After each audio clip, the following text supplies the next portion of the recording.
Sekali lagi saya katakan Shalom. Ada sukacita di rumah Tuhan, amin. Mari sama-sama kita beri sorak-sorai bagi Tuhan.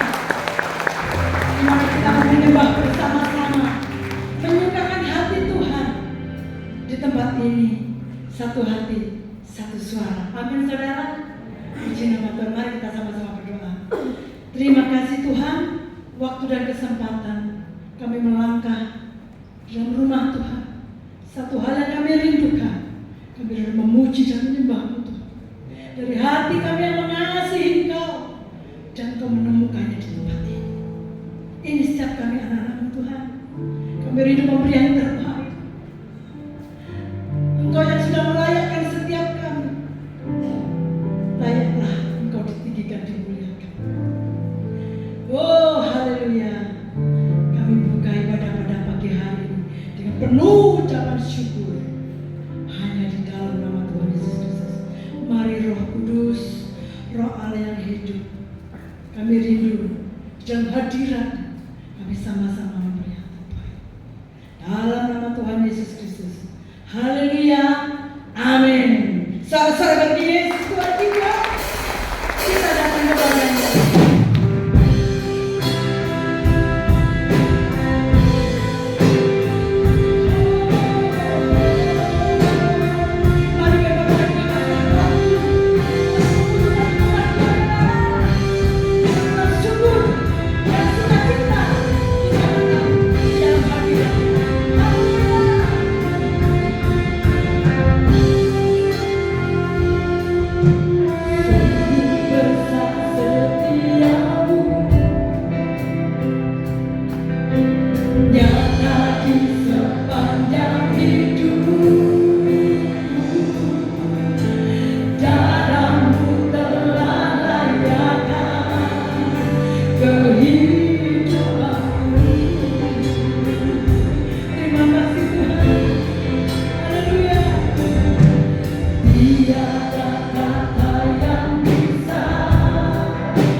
mau mengangkat tangan kamu, meninggikan namamu. Engkau layak Tuhan untuk semuanya. Jesus.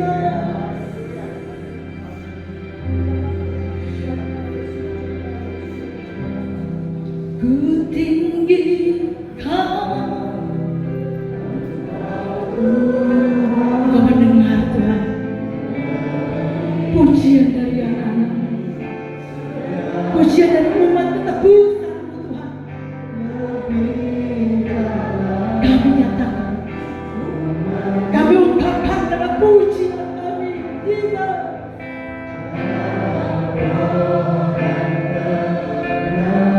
Kami tinggikan Engkau, ku tinggikan Engkau Tuhan, melebihi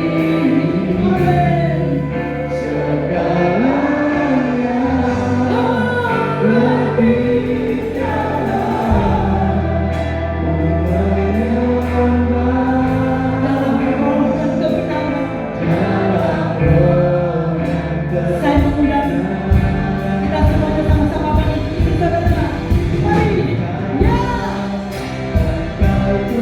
katakan haleluya, ya, dan semangat dan antusias kami memuji dan menyembah Tuhan.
Sungguh luar biasa saat kami dalam hadirat Tuhan bersama-sama, satu hati satu suara, kami naikkan pujian ini bagimu Tuhan. Engkau hadir di tengah-tengah kami. Kami mau beri yang lebih lagi Tuhan untuk Engkau. Hanya di dalam nama Tuhan Yesus Kristus. Mari semua yang siap bersorak-sorai bersama-sama kita katakan amin.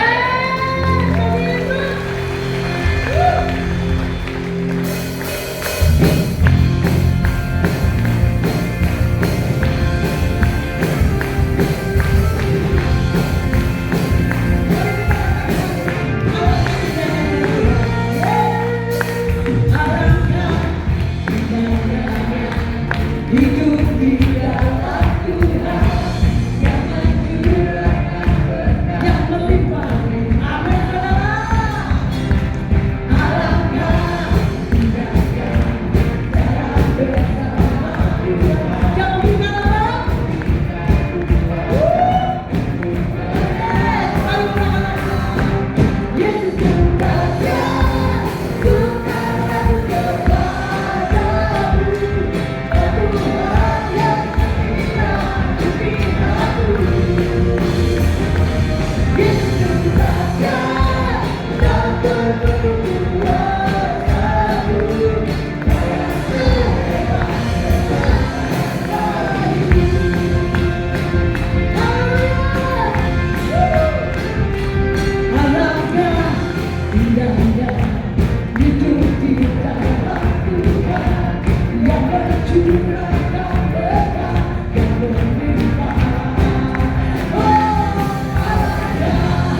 Kita punya Tuhan yang hebat, haleluya. Oh, kita tidak sangat saudara. Tuhan kita kasihnya akan cukup bagi setiap kita. Kalau begitu mari, kita memuji Tuhan.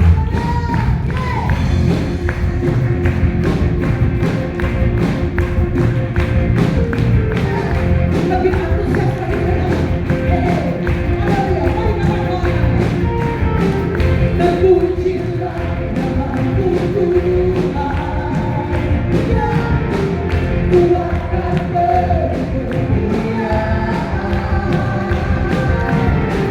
satu suara kami nyatakan, bersamamu dekat selamanya. Terpujilah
Luar biasa Tuhan kita, amin saudara.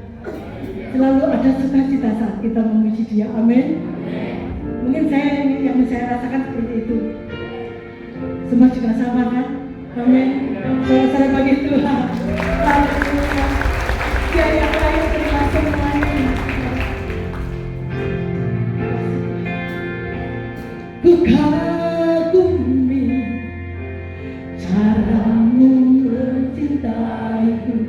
Kau ada di cerita proses hidupku. Di titik terendahku, kau hadir untuk mengangkatku. Ku tahu kau tak menyerah atas hidupku. Ku kagumi caramu mencintaiku. Kau ada di cerita proses hidupku.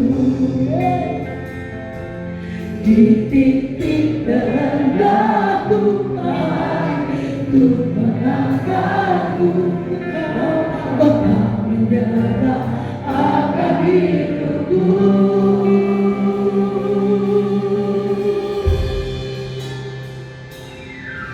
Tak terbatas kuasa-Mu, amin.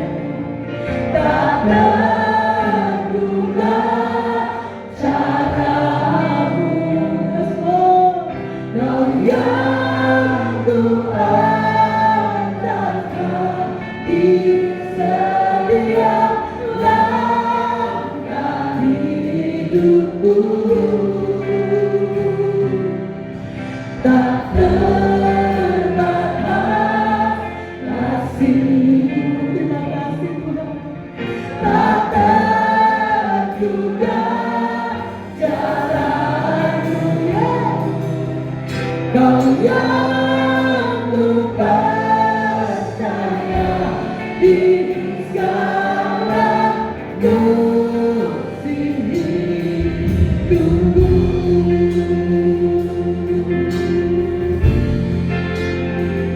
Ku kagumi cara-Mu mencintaiku. Kau ada di segala proses hidupku. Amin saudara. Di titik terendahku, kau hadir untuk mengangkatku. Ku tahu kau tak menyerah akan hidupku. Ku kagumi cara-Mu mencintaiku. Kau ada di cerita proses hidupku. Di titik terendahku, kau hadir untuk mengangkatku. Ku tahu kau tak menyerah akan hidupku. Tak terbatas kuasa-Mu, amin. Tak terduga cara-Mu, Kau yang ku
Sungguh benar Tuhan, Engkaulah yang kami percaya selalu ada di setiap musim hidup kami. Manakala Engkau mengizinkan sesuatu terjadi sebagai bagian dari proses kehidupan untuk membentuk dan mendewasakan iman dan rohani kami, tetap kami yakin Engkau selalu ada beserta kami untuk memberikan kekuatan kepada kami, menopang kami, menghibur kami, bahkan memberikan kemenangan kepada setiap kami. Sungguh kami bangga punya Allah seperti ini. Terima kasih Tuhan buat kesempatan pagi hari ini. Kami umat-umat Tuhan datang di rumah Tuhan. Telah kami sampaikan puji-pujian sorak-sorai kami. Dan kami percaya setiap pujian yang kami sampaikan boleh menyenangkan hati Tuhan. Engkau hadir di tengah-tengah ibadah kami sesuai dengan janji-Mu. 2-3 orang bersekutu di dalam nama Tuhan Yesus, maka Engkau ada di tengah-tengah kami. Karena itu kami hargai, kami hormati kehadiran Tuhan. Kami buka hati kami lebih lagi. Kami ambil sikap seperti Maria untuk duduk diam di bawah kaki Tuhan, menerima firman kebenaran. Mari urapi setiap kami ya Roh Kudus. Lembutkanlah hati kami. Beri kami hati yang rendah, hati seorang hamba, telinga seorang murid, sehingga ketika benih firman Tuhan ditaburkan sungguh boleh tertanam, berakar, bertumbuh dan berbuah di dalam kehidupan setiap kami, sehingga firman Tuhan mengubah hidup kami, bahkan mendewasakan iman rohani setiap kami. Roh Kudus, kami pula hamba-Mu yang terbatas, taruh pikiran dan perkataan Kristus pada diri hamba-Mu. Bila Tuhan yang berkata-kata melalui mulut bibir hamba-Mu, sampaikan pesan Tuhan bagi setiap kami saat ini. Kami umat-umat Tuhan siap untuk menerimanya. Di dalam nama Tuhan Yesus Kristus, semua yang siap diberkati dengan firman Tuhan bersama kita berkata amin. Shalom kembali Bapak ya. Shalom, puji Tuhan ya. Pagi ini sebelum kita akan bersekutu dengan tubuh dan darah Tuhan dalam perjamuan kudus, bersama kita akan belajar kebenaran firman Tuhan. Judul perenungan firman Tuhan pada hari ini adalah kecewa. Sekali lagi, kecewa. Semua orang pasti pernah merasakan kecewa. Apakah kecewa itu? Menurut Kamus Besar Bahasa Indonesia, kecewa itu punya arti perasaan tidak puas karena keinginan harapan atau sesuatunya tidak bisa terwujudkan. Sekali lagi, kecewa menurut Kamus Bahasa Indonesia punya arti perasaan tidak puas karena keinginan, harapan atau sesuatunya tidak bisa terwujudkan. Ya, nah tentu dalam menjalani kehidupan ini ada banyak keinginan, harapan, ya, yang tidak terwujud. Kenyataan yang terjadi tidak sesuai dengan harapan atau keinginan kita. Dan itu pasti dialami oleh semua orang, sebenarnya semua orang pernah mengalaminya, bahkan mungkin kerap kali, sering kali mengalami perasaan kecewa. Nah, pagi ini kita akan belajar sesuatu tentang 3 hal. Yang pertama, mengapa kecewa? Ya, mengapa kecewa? Terjawab, tadi dikatakan Kamus Bahasa Indonesia berkata, tidak puas karena keinginan harapan tidak terwujud. Mengapa kecewa? Yang pertama, karena kenyataan yang terjadi tidak sesuai, tidak seperti yang diharapkan atau diinginkan. Ya, ini bagian yang pertama, ringkas saja, mengapa kecewa. Yang kedua, apa akibat dari kecewa? Dan yang ketiga, yang kita akan belajar bagaimana mengatasi kekecewaan. Ya. Oke. Yang pertama sudah terjawab, mengapa kecewa? Karena kenyataan-kenyataan yang terjadi, ya, realita yang terjadi dalam hidup kita tidak sesuai, tidak seperti yang kita harapkan, yang kita inginkan, yang kita rindukan. Inginnya sukses, inginnya selalu berhasil, tapi ternyata ada banyak kendala, ada banyak tantangan, ada banyak kesulitan dan sebagainya dalam hidup ini. Muncullah perasaan kecewa. Ini yang pertama, mengapa kecewa. Nah, sekarang yang kedua, apa akibat dari kecewa? Nah, ini yang kita akan belajar lebih dalam, lebih banyak. Ya, apa akibatnya kalau seorang umat Tuhan itu kecewa, bahkan kemudian membiarkan kecewa berlarut-larut dalam hidupnya. Ya, semakin hari semakin kecewa, dibiarkan semakin kecewa, semakin kecewa. Paling tidak ada 3 hal yang akan terjadi akibat seorang kecewa. Yang pertama, seorang yang kecewa, dia akan kehilangan sukacita, kehilangan damai sejahtera. Mari kita buka Lukas pasal yang ke-24, Injil Lukas pada pasal yang ke-24 di ayat yang ke-17. Salah satu kisah yang terjadi di sekitar peristiwa kematian dan kebangkitan Tuhan Yesus. Lukas 24 di ayat yang ke-17. Demikian firman Tuhan.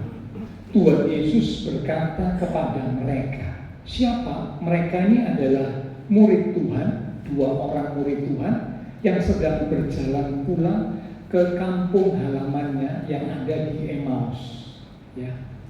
Karena mereka kecewa melihat Tuhan, gurunya, Tuhannya mati. Ya. Lalu mereka memutuskan untuk pulang ke kampung halamannya. Lanjut. Tuhan Yesus berkata kepada mereka, apakah yang kamu percakapkan sementara kamu berjalan? Jadi Tuhan Yesus datang mendekati 2 orang yang sedang berjalan pulang itu. Tapi rupanya mereka tidak tahu, mereka tidak mengenali bahwa itu adalah Tuhan Yesus. Ya. Maka berhentilah mereka dengan muka murah. Yang pertama, orang yang kecewa, dia akan kehilangan sukacita. Sekali lagi, orang yang kecewa, dia akan kehilangan sukacita. Ya, damai sejahtera, sukacita yang ada di hatinya jadi hilang. Semakin dibiarkan, semakin hilang sukacita. Bahkan akhirnya tidak ada sukacita. Mukanya jadi muram, hatinya jadi sedih, hatinya jadi semakin kecewa, kehilangan sukacita. Padahal sukacita ini penting, saudara. Ya, satu ayat berkata sukacita karena Tuhan itulah kekuatan. Nah, kalau tidak punya sukacita, jadi semakin lemah, jadi semakin tidak kuat. Hidup sudah banyak masalah, tidak ada sukacita, semakin susah, semakin berat. Tidak heran, saudara, ya, orang yang membiarkan kekecewaan terjadi dalam hidupnya, semakin lama dia semakin drop, semakin lemah, semakin down, karena sukacitanya hilang. Yang kedua, ternyata bukan cuma kehilangan sukacita, orang yang kecewa dan kemudian membiarkan kekecewaan terus ada dalam kehidupannya, maka yang kedua akan berakibat hatinya jadi tawar hati. Mari kita lihat Yosua pasal yang ke-7 di ayat yang ke-5. Yosua pasal yang ke-7 di ayat yang ke-5. Demikian firman Tuhan, sebab orang-orang Ai menewaskan kira-kira 36 orang dari mereka. Orang-orang Israel itu dikejar dari depan pintu gerbang kota itu, kota Ai, sampai ke Shebarim dan dipukul kalah di lereng. Perhatikan kalimat berikut, lalu tawarlah hati bangsa itu amat sangat. Ini ceritanya, saudara. Sesudah Israel di bawah kepemimpinan Yosua, ya, Tuhan kasih perintah untuk Yosua membawa Israel masuk tanah Kanaan. Dan ketika mereka masuk tanah Kanaan, kali pertama mereka harus menghadapi tembok, ya, tembok yang tebal, yaitu tembok Yeriko. Ya, begitu tebalnya sampai kereta itu bisa berjalan di atas tembok itu. Ya, karena temboknya tebal, berarti temboknya kokoh, temboknya kuat. Nah, secara manusia bagaimana mungkin Israel bisa mengalahkan Yeriko? Ini awal mereka mau masuk ke tanah Kanaan, tanah perjanjian. Tidak mungkin, pertahanannya begitu kuat. Gimana caranya mau masuk ke dalam kota dan merebut serta mengalahkan kota? Tidak mungkin secara manusia. Tapi Tuhan buat mujizat. Kalau Bapak Ibu baca, ya, ketika mereka melakukan perintah Tuhan, mereka memutari itu benteng dari kota Yeriko itu diputari. Ya, dari hari pertama terus sampai hari ke-7 sesuai perintah Tuhan. Sesudah mereka memutari kesekian kalinya, tembok yang besar, yang kokoh, yang kuat itu roboh karena Tuhan yang beracara. Wow, luar biasa. Ya, mereka jadi bisa merebut kota Yeriko dan mengalahkannya. Nah, mereka pede. Wah, ternyata kalau disertai Tuhan ini seperti ini, ya, bisa mengalami mujizat, bisa melihat perkara yang dahsyat dan luar biasa. Mereka pede. Ya. Nah, kemudian setelah itu mereka harus berhadapan dengan satu kota yang kecil. Kota itu namanya kota Ai, atau boleh juga dikatakan bangsa, gitu ya. Kota atau bangsa tapi kecil, gitu. Ai.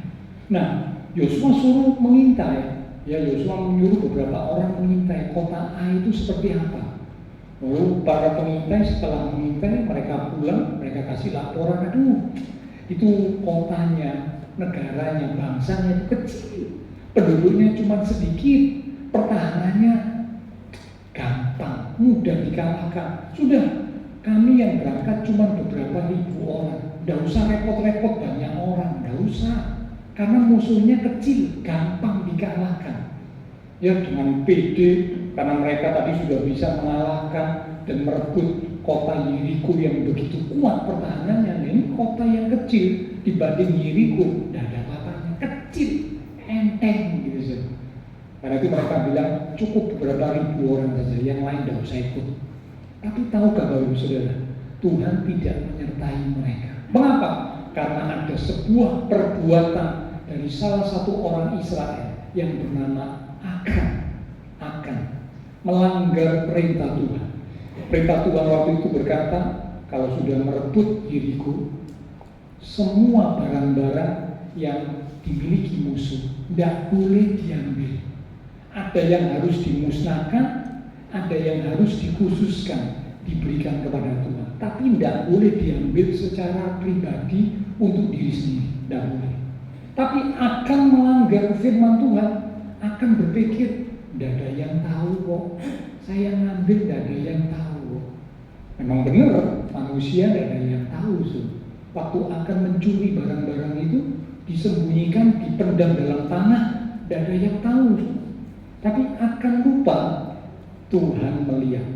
Tuhan Allah yang Maha Tahu itu melihat semua perbuatan. Itulah yang menyebabkan Tuhan tidak menyertai bangsa Israel ketika mereka maju menghadap atau memerangi kota atau bangsa Ai yang kecil. Itulah sebabnya ayat ini berkata waktu mereka maju dengan pede, ternyata kaget. Penduduk Ai memukul kalah mereka. Sekian puluh orang mati. Dan akibatnya tentu dalam hati bangsa Israel kecewa. Mereka tadi berpikir, mereka berharap akan dengan mudah mengalahkannya. Tapi sebaliknya justru mereka yang dipukul kalah. Bahkan beberapa puluh orang dari Israel mati. Mereka kecewa. Dan bukan hanya kecewa, ayat 5 tadi dari Yosua 7 bagian akhir dikatakan, lalu tawarlah hati bangsa itu amat sangat. Yang kedua, akibat dari kekecewaan, apalagi kalau kekecewaan itu dibiarkan semakin lebih lagi dalam kehidupan seseorang, maka orang tersebut akan menjadi tawar hati. Apa arti dari tawar hati? Ya, menurut Kamus Bahasa Indonesia, tawar hati itu punya arti hati yang tidak memiliki rasa apa-apa. Sekali lagi, hati yang tidak memiliki rasa apa-apa, sehingga hatinya menjadi hambar, beku, dan dingin. Sekali lagi ya, hati yang tidak memiliki rasa apa-apa, sehingga hatinya menjadi hambar, beku, dan dingin. Itu tawar hati. Ya, kalau seorang suami atau seorang istri menyimpan kekecewaan terhadap pasangannya sekian tahun, bahkan sekian belas tahun, bahkan mungkin sekian puluh tahun, menyimpan kekecewaan demi kekecewaan dalam hatinya. Aku kecewa sama suamiku, aku kecewa sama istri. Disimpan kekecewaan semakin besar, menumpuk dalam hati dan kehidupannya. Maka kan berakibat yang kedua ini, tawar hati. Tidak punya lagi rasa, ya, jangan lagi cinta, rasa aja tidak ada. Rasa sayang tidak ada. Yang ada itu cuma apa? Kecewa, tawar hati, bahkan akibatnya terakhir juga bisa jadi benci. Ya, roti tawar enak, dikasih selai, dikasih meses, dikasih isi yang lain enak. Tapi kalau hati yang tawar, wow, tidak ada rasa. Ya, sudah pernah dengar ya, orang pernah berkata, aku sudah punya rasa sama kamu. Nah, kira-kira begitu sebenarnya. Tawar hati, tidak ada rasa. Ini akibat kekecewaan yang dibiarkan berlarut-larut. Nah, orang yang tawar hati, Amsal pasal 24 di ayat yang ke-10, Amsal 24 di ayat yang ke-10 dikatakan, jika engkau tawar hati pada masa kesesakan, kecillah kekuatan. Ya, tawar hati pada masa kesesakan. Kesesakan ini kan tantangan, masalah sedang terjadi, kenyataan tidak seperti yang diharapkan, lalu jadi kehilangan sukacita, dan kemudian tawar hati. Nah, tawar hati dikatakan kekuatannya semakin kecil. Kehilangan sukacita saja kekuatannya jadi semakin kecil, apalagi kalau hatinya tawar, kekuatannya semakin kecil. Ya, tidak heran tawar hati akan membawa seseorang menjadi frustasi, depresi, putus asa. Ya, jadi tawar hati ini dari kekecewaan, saudara ya. Kecewa, dibiarkan, sukacitanya hilang. Dibiarkan lebih lagi, jadi tawar hati. Membuat jadi frustasi, jadi depresi, bahkan jadi putus asa. Ini yang kedua, akibat yang kedua. Akibat yang ketiga, ini yang paling fatal, akibat yang ketiga. Yang pertama sudah cukup parah, ya, sukacitanya hilang. Damai sejahteranya hilang karena kecewa dibiarkan. Yang kedua lebih parah lagi, tawar hati, tidak ada rasa. Hatinya beku, hambar, dingin, tidak ada rasa. Yang ketiga, akibat kekecewaan dibiarkan semakin menguasai kehidupan seseorang. Mari kita buka dalam Injil Lukas pasal 24 di ayat yang ke-18. Lukas pasal yang ke-24 di ayat yang ke-18. Ini kembali ke cerita yang tadi yang sudah kita baca, dua orang yang pulang ke kampung halaman Emmaus gitu ya. Ayat 18. Tetapi ada sesuatu yang menghalangi mata mereka. Apa sesuatu yang menghalangi mata mereka? Itulah kekecewaan. Ya. Sehingga mereka, dua orang ini, tidak dapat mengenal dia, mengenal Tuhan Yesus. Yang tadi saya sudah katakan di awal, Tuhan datang nyamperin mereka. Tuhan datang berjalan bersama dengan mereka. Tapi mereka tidak tahu, mereka tidak kenal. Karena apa? Ada sesuatu yang menutup mata mereka, menutup mata hati mereka, menutup mata rohani mereka. Itulah kekecewaan. Ya. Nah, orang yang kecewa, yang ketiga, akibatnya dia akan kehilangan iman. Sekali lagi, kehilangan iman. Atau boleh saya katakan menolak Tuhan. Satu ayat memberikan peringatan dari Tuhan kepada murid-muridnya. Kita lihat Matius pasal 11 di ayat yang ke-6. Matius pasal 11 di ayat yang ke-6. Demikian firman Tuhan. Dan berbahagialah orang yang tidak menjadi kecewa dan menolak aku. Kalau Bapak Ibu baca perikop ini cerita tentang Yohanes Pembaptis yang waktu itu ditangkap bukan karena salah, bukan karena berdosa, tapi ditangkap karena Yohanes Pembaptis memberitakan tentang Tuhan Yesus, yang membuatnya Yohanes Pembaptis ditangkap, yang masuk penjara. Nah, saat Yohanes Pembaptis ada di dalam penjara, ya, dia itu memberikan perintah kepada dua muridnya. Coba kamu datang kepada Tuhan Yesus, tanya, apakah engkau itu janji untuk orang yang akan datang, Mesias yang akan datang, atau kami harus menantikan yang lain, menantikan orang lain sebagai Mesias yang akan datang? Maksudnya apakah Tuhan Yesus itu Mesias atau bukan? Maksudnya begitu. Padahal kalau saudara baca di bagian-bagian yang lain dari Alkitab, Yohanes Pembaptis ini punya tugas khusus untuk membuka jalan bagi Tuhan, mempersiapkan jalan bagi Tuhan Yesus datang ke muka bumi. Ya. Nah, Yohanes Pembaptis sudah melaksanakan tugasnya. Dia menyerukan seruan pertobatan, ya, dia menegur ahli-ahli Taurat, orang-orang Farisi ditegur. Katanya, hai kamu bangsa keturunan ulat beludak, bertobatlah. Nah, dia melakukan tugasnya dengan baik.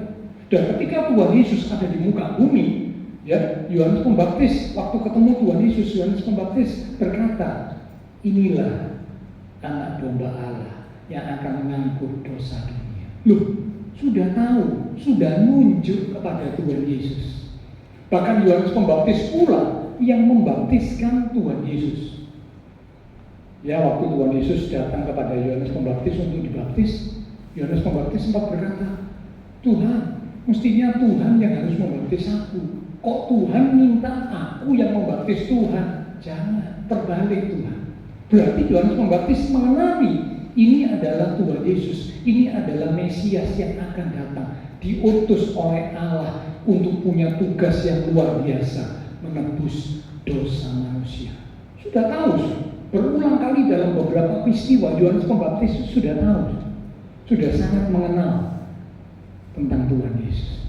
Tetapi aneh, ketika Yohanes Pembaptis ada di dalam penjara, orang di penjara itu tidak enak, saudara ya. Tidak ada orang yang di dalam penjara itu enak, tidak ada. Orang di penjara itu tidak enak, apalagi penjara zaman dulu lebih berat dari penjara pada masa sekarang.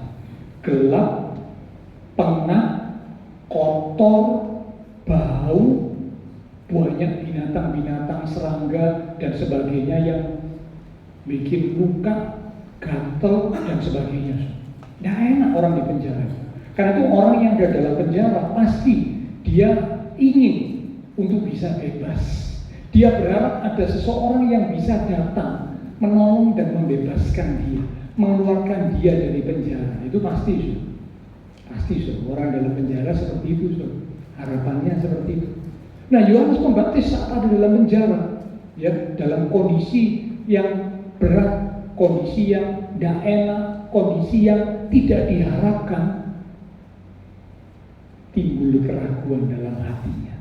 Apakah benar itu Tuhan Yesus yang akan datang menjadi Mesias, menebus dosa manusia? Apakah itu benar Tuhan Yesus yang akan datang? Atau harus menanti yang lain? Dari seorang yang begitu semangat, seorang yang begitu berkobar-kobar untuk menyampaikan tentang Tuhan Yesus sebagai anak domba Allah, bahkan membaptis Tuhan Yesus, berubah menjadi seorang yang meragukan Tuhan. Mengapa? Karena kecewa. Dalam hati Yohanes, dia berharap kalau memang Tuhan Yesus itu adalah Mesias, penyelamat, seharusnya Tuhan Yesus itu nolong aku. Aku ini masuk penjara karena memberitakan tentang Tuhan Yesus, memberitakan tentang kerajaan surga, menyerukan tentang pertobatan, sampai aku akhirnya masuk penjara. Nah, seharusnya untuk kalau memang Tuhan Yesus itu Mesias, penyelamat, Tuhan Yesus datang ke penjara, membebaskan aku, melepaskan aku, menolong aku. Itu pikiran, harapan, keinginan Yohanes Pembaptis.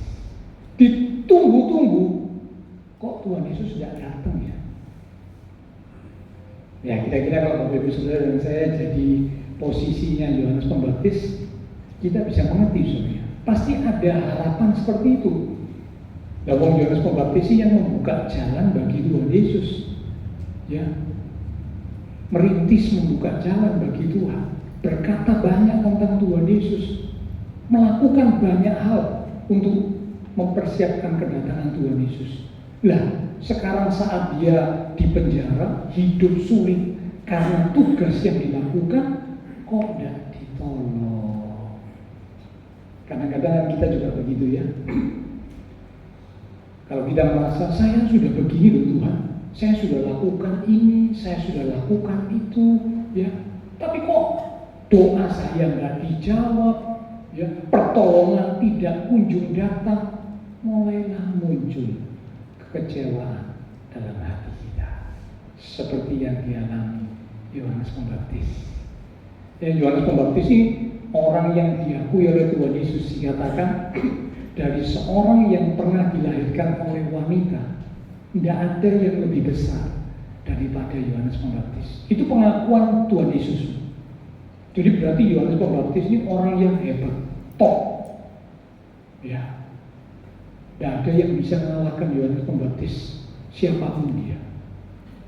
Tapi seorang yang hebat seperti itu, ketika menghadapi tantangan kesulitan, ada harapan, tapi dia tidak mendapatkan apa yang dia harapkan, muncul keraguan, muncul kekecewaan, sehingga dia mempertanyakan, apakah Tuhan Yesus itu sungguh-sungguh adalah Mesias. Itulah sebabnya di ayat yang ke-6 Tuhan ngomong kepada para murid, berbahagialah orang yang tidak menjadi kecewa dan menolak aku. Yang ketiga, orang yang membiarkan kekecewaan itu terus ada dalam hidupnya. Yang pertama, dia kehilangan sukacita, kehilangan damai sejahtera. Mukanya jadi muram, hatinya jadi sedih, susah. Yang kedua, tawar hati, hambar, gak ada rasa. Ya. Dan yang ketiga paling fatal, kehilangan iman, menolak Tuhan. Itulah sebabnya Tuhan berkata, jangan kecewa. Jangan biarkan kekecewaan menguasai hati pikiran kita. Karena kalau kekecewaan itu semakin terus menguasai hati pikiran kita, akan sampai pada satu titik di mana kita akhirnya kehilangan iman. Kehilangan iman, menolak Tuhan. Ya, dan ini banyak terjadi. Umat Tuhan berkata, sudah, habis ini tidak Yesus-Yesusan, tidak gereja-gerejaan, tidak pelayanan-pelayanan, tidak pakaian. Mengapa? Kecewa. Sudah diingatkan, Tuhan bilang, berbahagialah orang yang tidak menjadi kecewa dan menolak aku. Jadi rupanya kekecewaan akan membawa dampak yang paling besar dalam hidup seorang umat Tuhan adalah akhirnya dia menolak Tuhan. Ya, jadi Bapak Saudara, ternyata kalau kita lihat ada 3 akibat kekecewaan dan akibatnya ini fatal dalam rohani seseorang umat Tuhan. Mulai dari akibat yang pertama, kehilangan sukacita, akibat yang kedua, hatinya jadi tawar, dan akibat yang ketiga yang paling fatal, kehilangan iman, menolak Tuhan. Ya, jadi karena itu kita jadi sadar sekarang, kita jadi tahu, jangan biarkan kekecewaan terus ada dalam hati dan hidup kita. Nah, sekarang poin yang ketiga yang terakhir, bagaimana mengatasi kekecewaan? Karena kan semua orang bisa kecewa, bahkan semua orang pernah kecewa, bahkan mungkin hari-harinya ada Bapak Ibu Saudara yang lagi kecewa. Bagaimana mengatasi kekecewaan yang ada dalam hati kita supaya tidak dibiarkan terus membawa dampak atau akibat yang semakin fatal dalam hidup kita? Nah, bagaimana mengatasi kekecewaan? Untuk mengatasi kekecewaan ada satu cara yang paling jitu, cuma tidak tahu cara ini mau dilakukan atau tidak oleh umat Tuhan. Apa caranya, Pak? Bagaimana caranya supaya saya bisa mengatasi kekecewaan yang ada dalam hati, dalam hidup saya? Lakukan mengubah fokus. Sekali lagi, mengubah fokus. Orang yang kecewa, fokusnya adalah dirinya. Saya ulang sekali. Orang yang kecewa, fokusnya adalah dirinya. Keinginannya, kehendaknya, harapannya. Betul kan? Mengapa kok bisa kecewa? Lah karena berfokus pada dirinya. Keinginanku, harapanku, kemauanku harus terjadi, harus terwujud, harus menjadi kenyataan. Begitu tidak terjadi, tidak terwujud harapannya, keinginannya, kecewa. Orang yang kecewa, fokusnya adalah dirinya. Ayo kita lihat satu ayat saja ya, kisah yang tadi ya. Lukas 24 di ayat yang ke-21.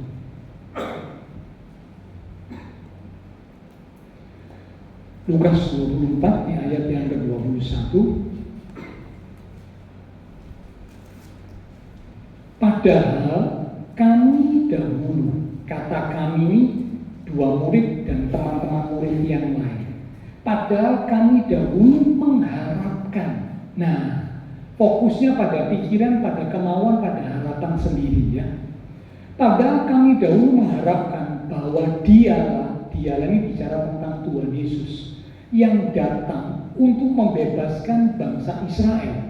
Maksudnya membebaskan bangsa Israel dari penjajahan bangsa Romawi, perbudakan bangsa Romawi.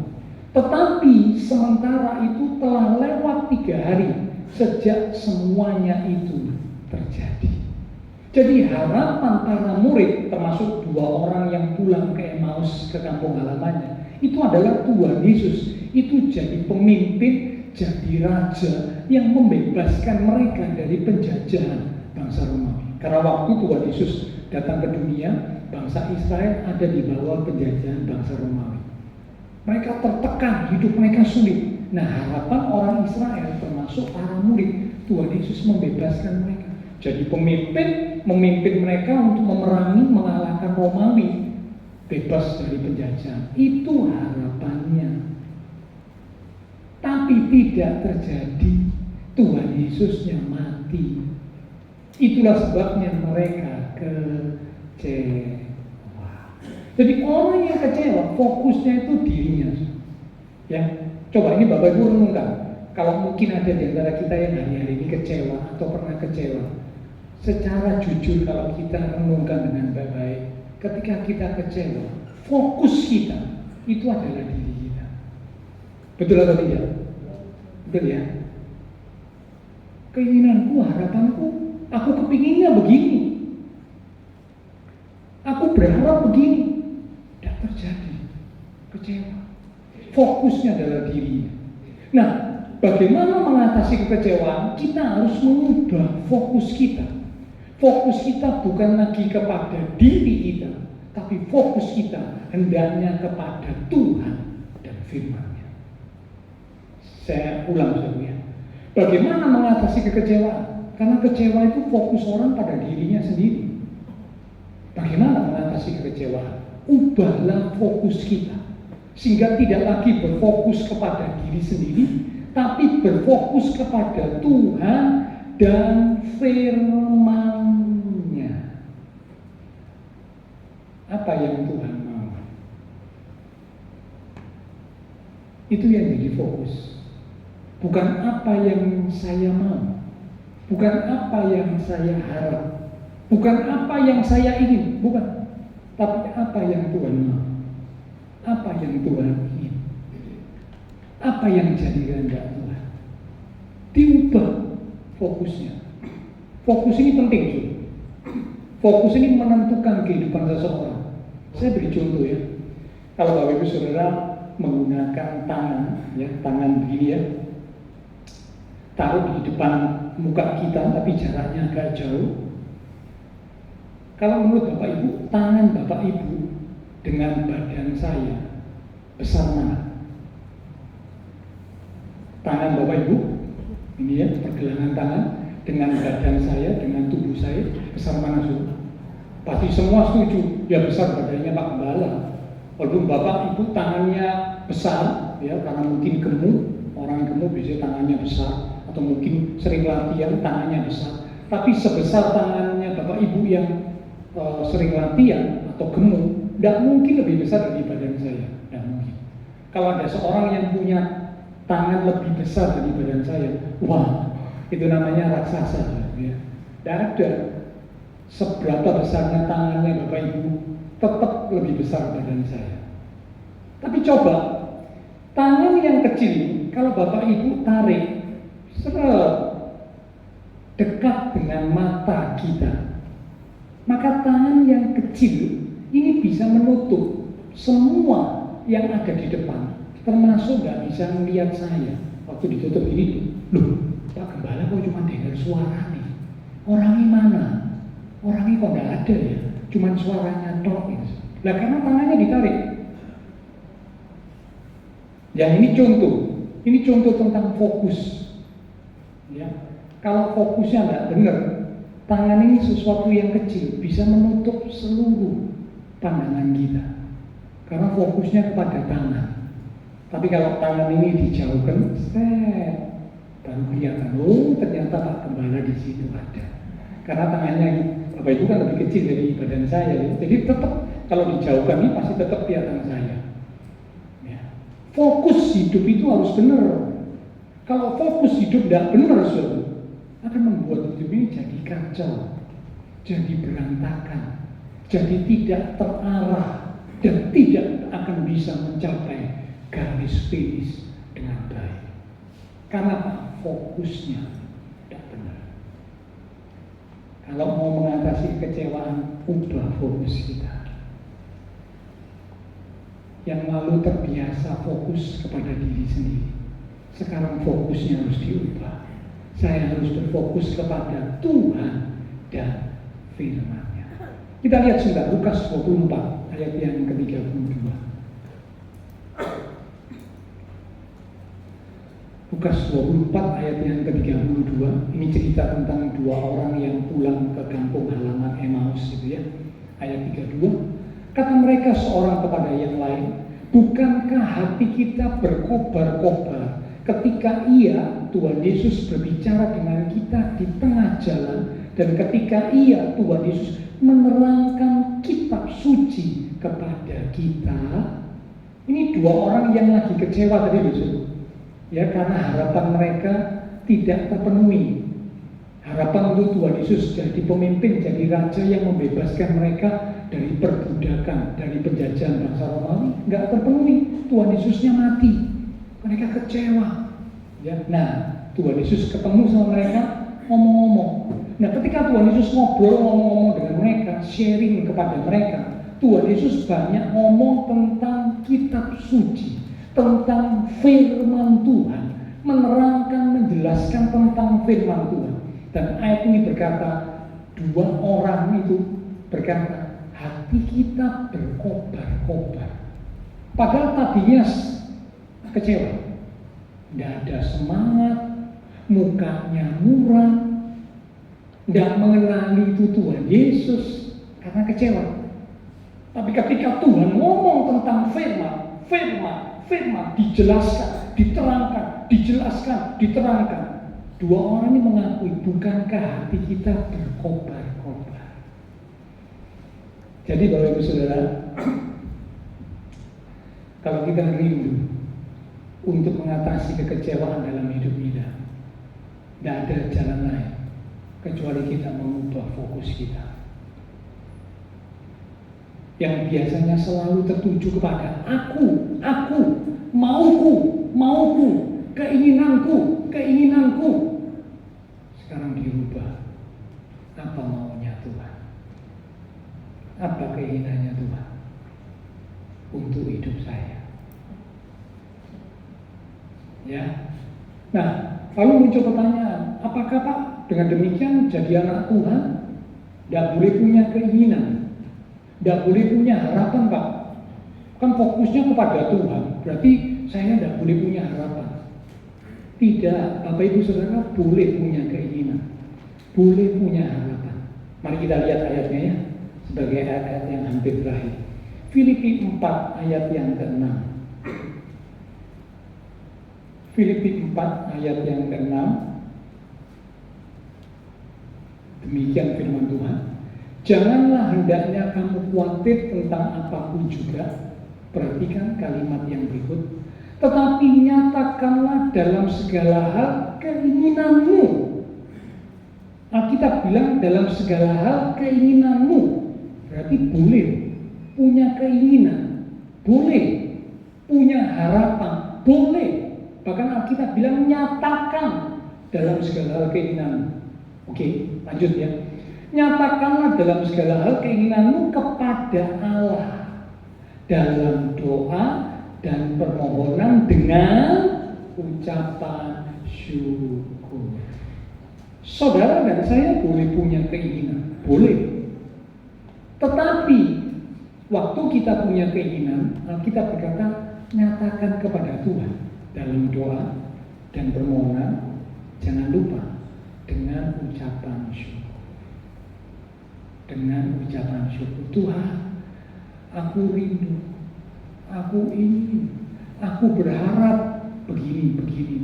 Boleh, sampaikan. Tapi jangan lupa waktu saudara sampaikan itu disertai dengan ucapan syukur. Terjemahan firman Allah yang hidup dari ayat ini itu berkata demikian ya, lebih jelas.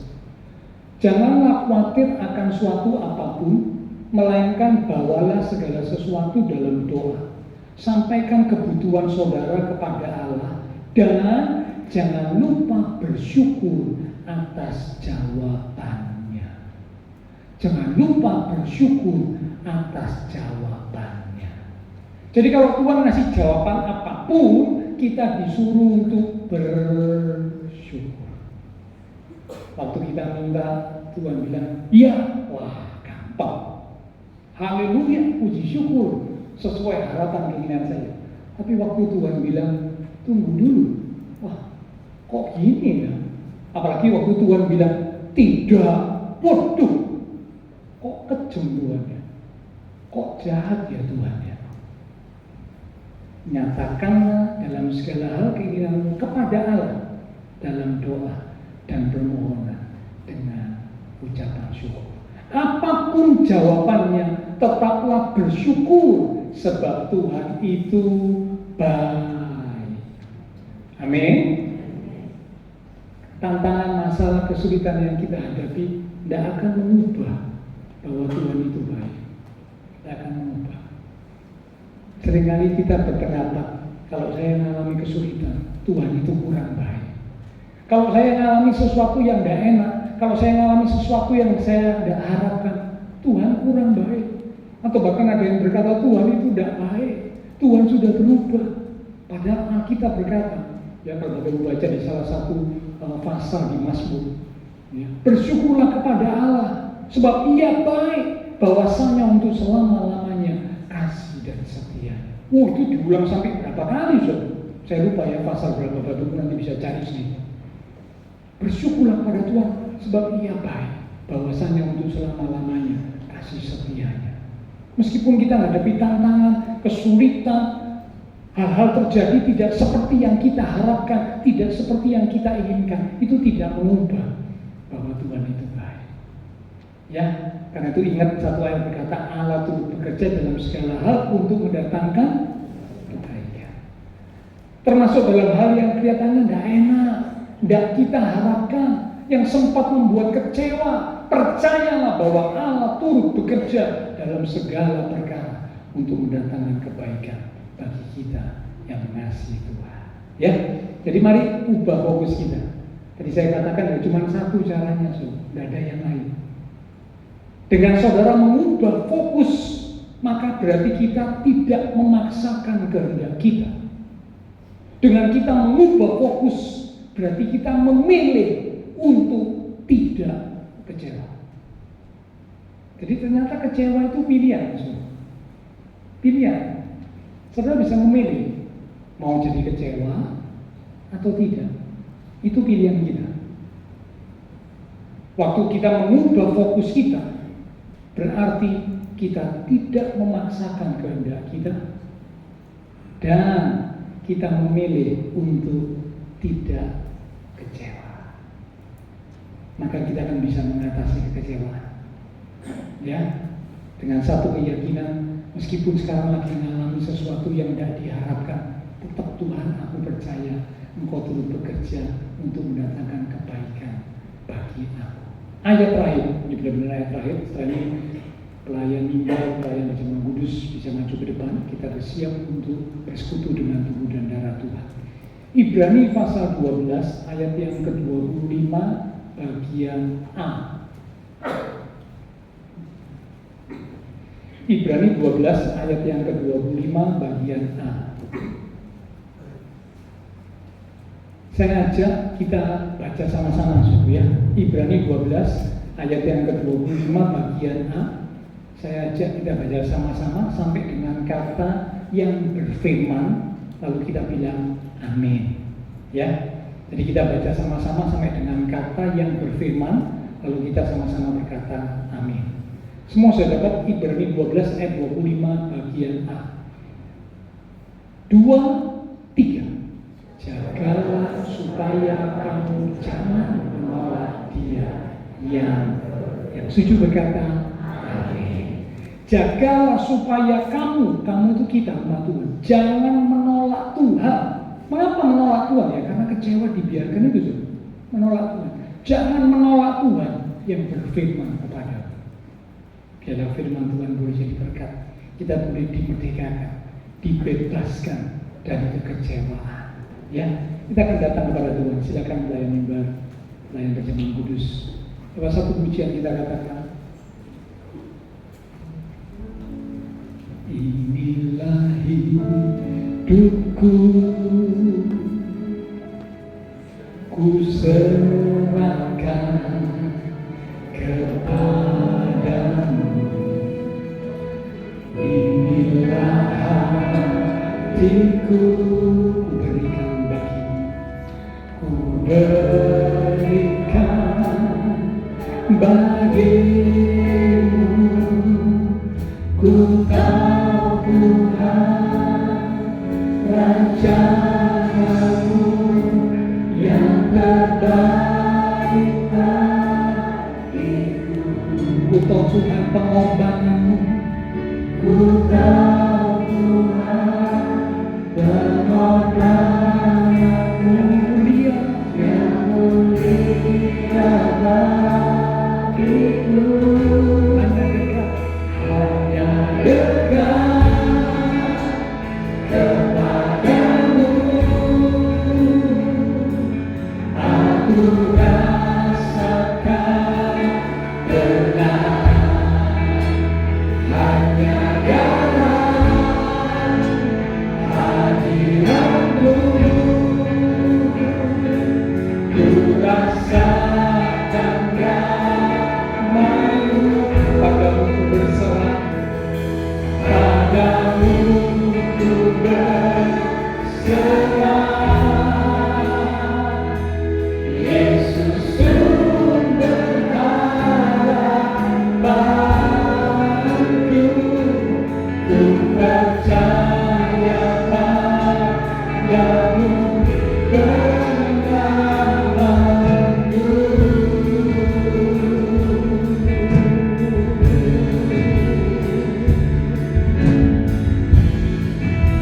Mari kita katakan bersama, inilah hidupku Tuhan, aku mau serahkan kepadamu.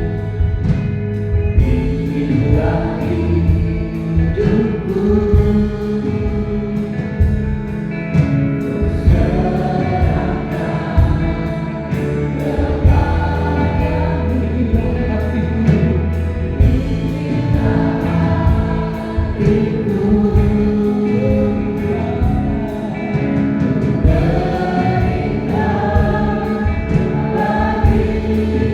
Kami percaya Tuhan, ku tahu Tuhan rencanamu yang terbaik bagiku. Haleluya. Ku tahu Tuhan pengorbananmu yang mulia bagiku. Hanya dekat, hanya dekat kepadamu, aku rasakan tenang. Hanya dalam hadiratmu, ku rasakan damai-Mu. Padamu berserah, padamu ku berserah. Yesus sumber harapanku, ku percaya padamu kemenanganku.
Roh Kudus, Engkau yang akan terus berkata-kata kepada setiap kami umat Tuhan yang hadir pagi hari ini, sehingga kami umat-umat Tuhan boleh mengerti apa yang harus kami lakukan di dalam kehidupan kami mengiring Tuhan.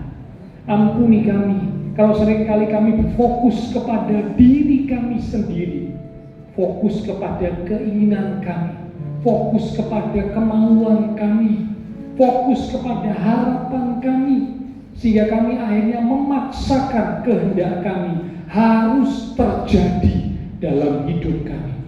Dan ketika realitas, kenyataan tidak seperti yang kami harapkan, kami jadi kecewa. Kami jadi kecewa dan kecewa, bahkan semakin kecewa, yang mengakibatkan kami kehilangan sukacita, kehilangan damai sejahtera. Hati kami jadi tawar, bahkan kami akhirnya kehilangan iman dan menolak Tuhan Yesus. Ampuni kami Tuhan, ampuni kami Tuhan.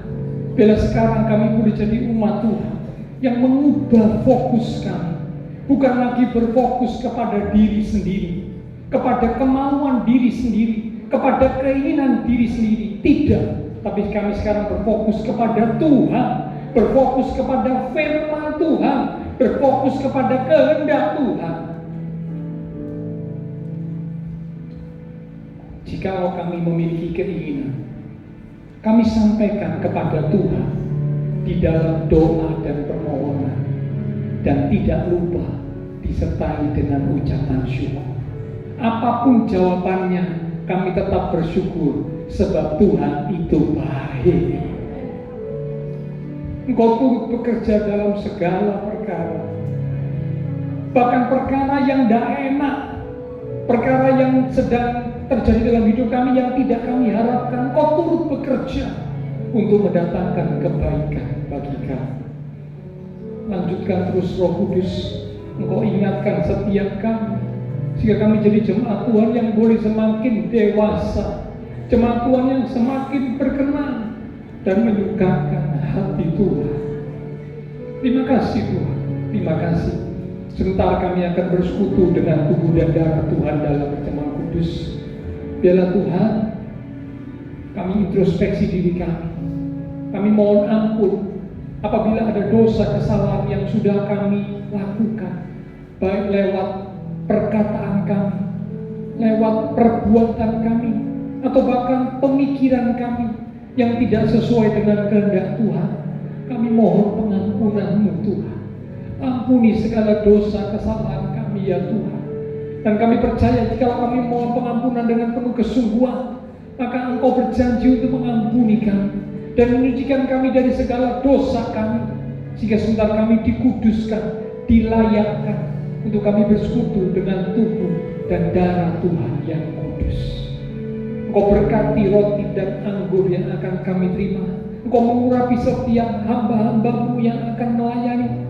Kami rindukan sungguh melalui persekutuan dengan tubuh dan darah Tuhan pagi ini, iman setiap kami diteguhkan, iman setiap kami dibangkitkan. Terima kasih Tuhan.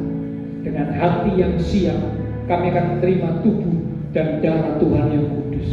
Dalam nama Tuhan Yesus Kristus, kami sudah berdoa. Amin. Sementara tubuh dan darah Tuhan akan dibagikan oleh oleh para pelayan firman kudus. Nanti Bapak Ibu Saudara yang sudah menerima tubuh dan darah Tuhan bisa bangkit berdiri. Yang belum tetap tinggal duduk supaya dapat diketahui oleh para pelayan firman kudus tidak ada yang terlewatkan, ya. Nah, ayat yang ada di hosti bisa dilihat, dibaca. Kiranya ayat itu boleh jadi rema buat kita, ya. Oke, silakan para pelayan firman kudus. Lewat satu pujian kita katakan besar mulia kasih-Mu. Besar mulia kasih-Mu, Kau korbankan hidup-Mu, curahkan darah-Mu sebagai ganti dosa-Mu. Terima kasih.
Kita siapkan, kita buka, kita baca ayat firman Tuhan.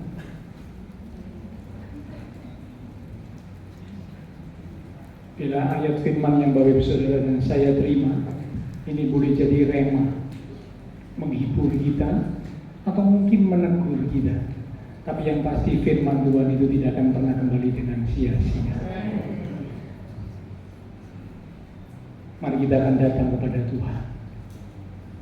Inilah kami umat-umat-Mu ya Tuhan. Kami telah menerima tubuh dan darah Tuhan. Kami siap untuk bersekutu dengan tubuh dan darah Tuhan. Kami percaya kebenaran dan kekudusan Tuhan telah melingkupi dan melayakkan setiap kami umat-umat-Mu untuk kami sementara akan bersekutu dengan tubuh dan darah Tuhan. Sekarang dengan hati pikiran yang tertuju kepada korban Kristus di atas kayu salib, kami siap untuk bersekutu dengan tubuh dan darah Tuhan. Mari Bapak Ibu Saudara, kita angkat roti yang adalah tubuh Tuhan lebih tinggi dari kepala kita. Kita akan dengarkan firman Tuhan yang terambil dari 1 Korintus pasal yang ke-11 di ayat yang ke-23 mulai. Demikian firman Tuhan.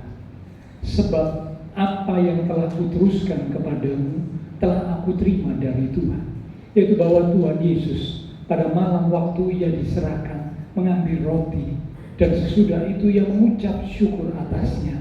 Ia memecah-mecahkannya dan berkata, inilah tubuhku yang diserahkan bagi kamu. Perbuatlah ini menjadi peringatan akan aku. Saudara, roti yang telah dipecah-pecahkan, dan sebentar kita akan makan bersama-sama. Bukankah ini adalah persekutuan dengan tubuh Kristus? Amin. Mari kita akan makan bersama-sama, katakan dengan iman, dalam nama Tuhan Yesus Kristus. Haleluya.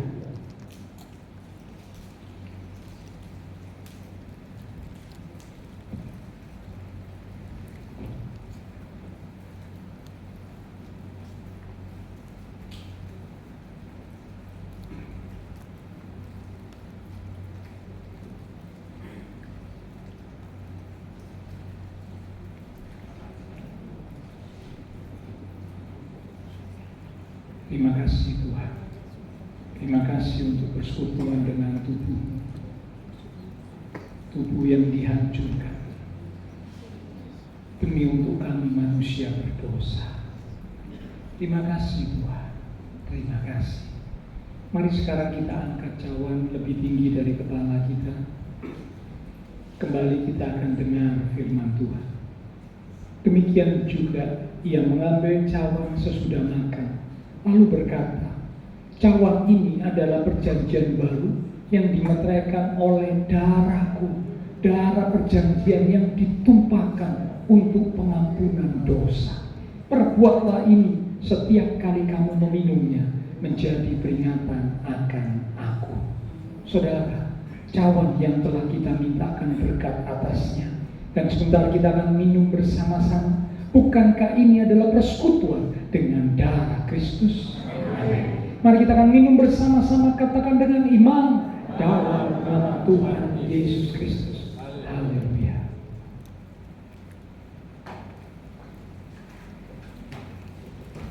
Terima kasih Tuhan, terima kasih. Haleluya.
Terima kasih untuk persekutuan dengan tubuh dan darah Tuhan pagi ini.